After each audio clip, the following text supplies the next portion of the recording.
사랑하는 시흥동산교회 성도 여러분, 좋은 아침입니다.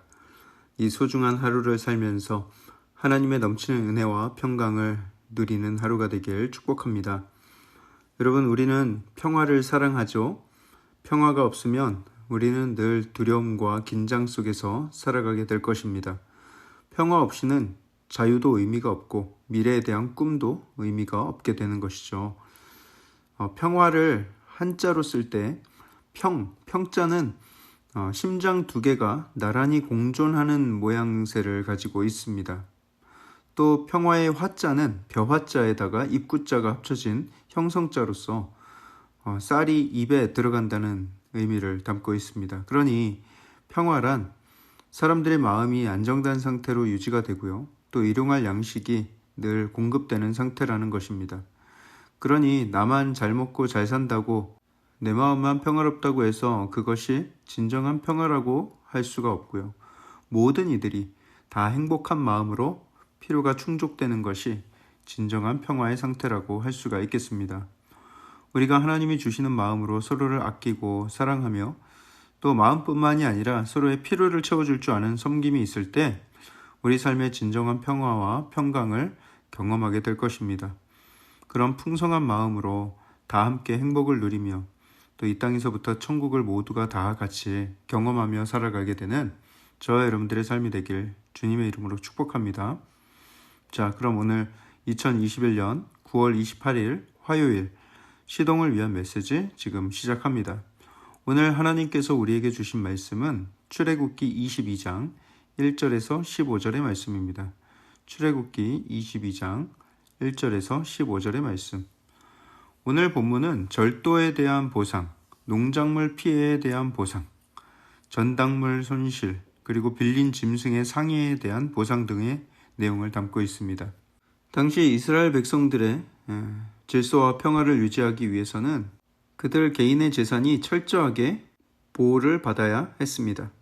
절도와 상해에 대한 보상법이 제대로 세워지지 않는다면 사회는 무법천지가 될 것이 분명합니다. 따라서 오늘 하나님께서 정하신 법률에는 타인의 재산에 대한 절도, 사기, 유용에 대한 하나님의 처벌은 굉장히 무섭다는 것을, 또 굉장히 엄하다는 것을 알 수가 있습니다. 먼저 오늘 본문 1절에서부터 4절까지는 절도에 대한 배상을 규정하고 있는데요. 1절에 사람이 소나 양을 도둑질하여 팔면 이라고 되어 있는데 한마디로 소도둑놈이죠. 이 소도둑놈은 훔쳐간 소 한 마리당 5마리로 갚도록 규정하고 있습니다. 양은 한 마리당 4마리를 갚게 합니다.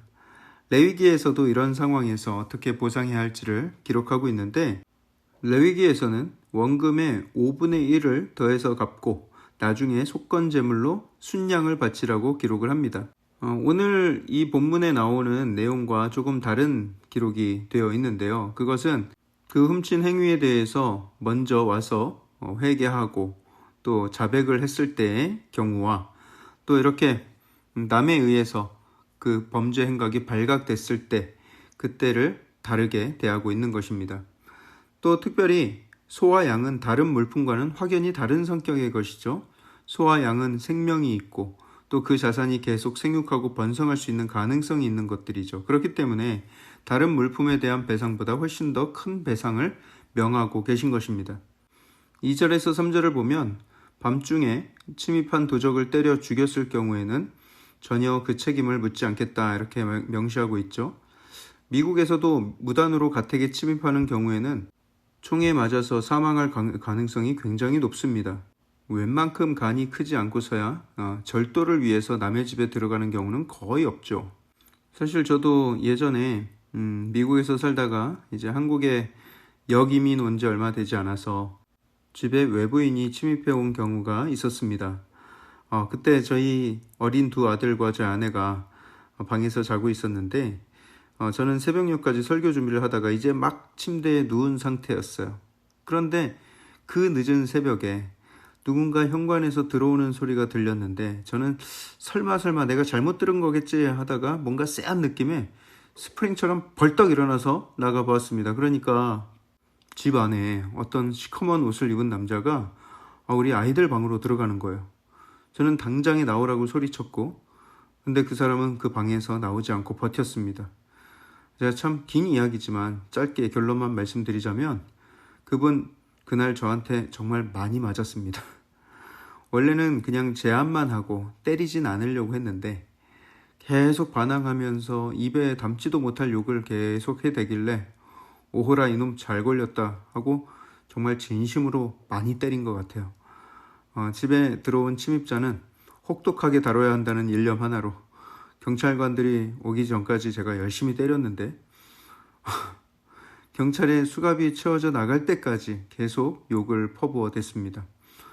몇 시간 뒤에 경찰에서 연락이 왔는데 그 사람은 저희 아파트 위층에 사는 집 아들인데 오랜만에 부모님 댁에 술이 취한 상태로 왔다가 엘리베이터 버튼을 잘못 누른 것 같아요.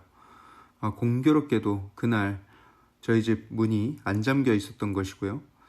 아니 그렇게 잘못 들어왔으면 죄송합니다. 제가 사실 어디 사는 누구인데 술 취해서 잘못 들어왔습니다. 이렇게 사과를 했어야죠.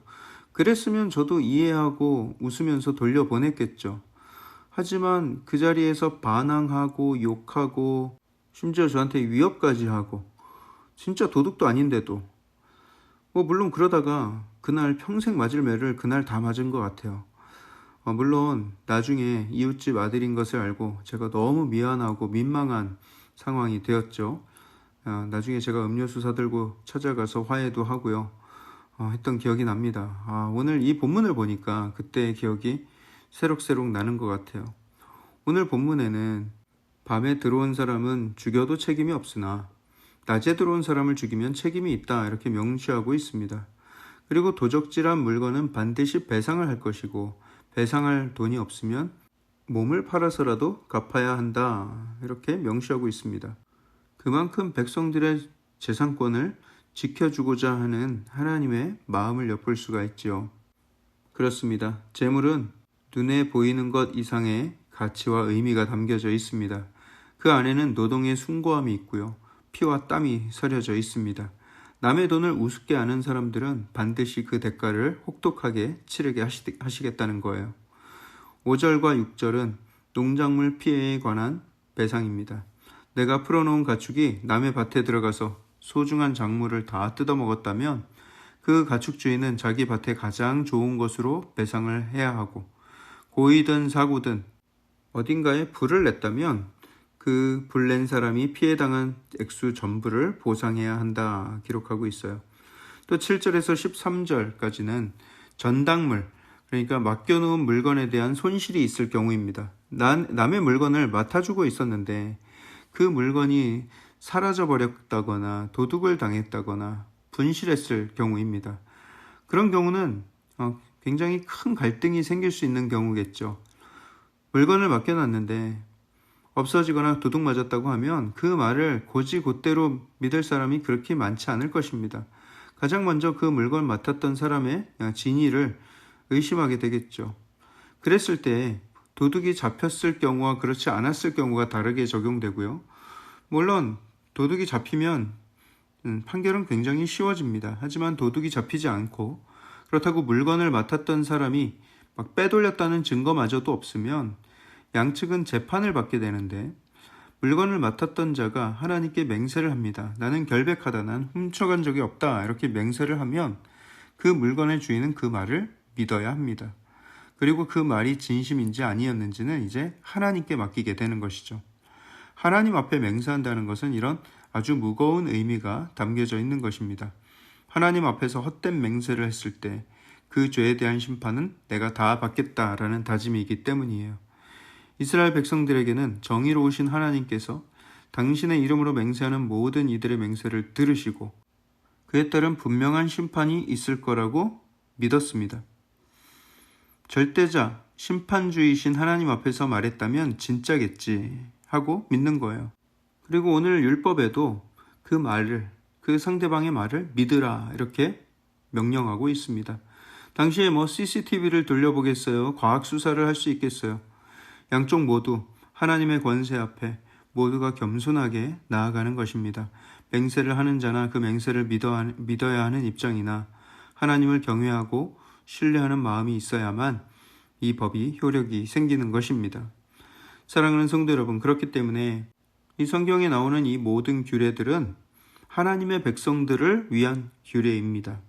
우리 모든 성도들은 하나님을 경외하는 가운데 자신의 행동에 정직하게 책임을 질 줄 알아야 합니다. 자신의 잘못을 은폐하려거나 책임을 피하려 해서는 안 된다는 것이죠.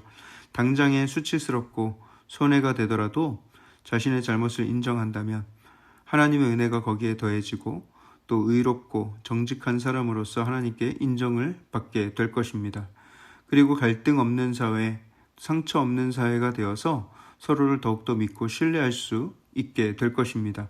그것이야말로 진정한 평화, 마음의 안정이 있고 또 우리 마음에 화평과 기쁨이 있는 진짜 평화가 될 줄 믿습니다.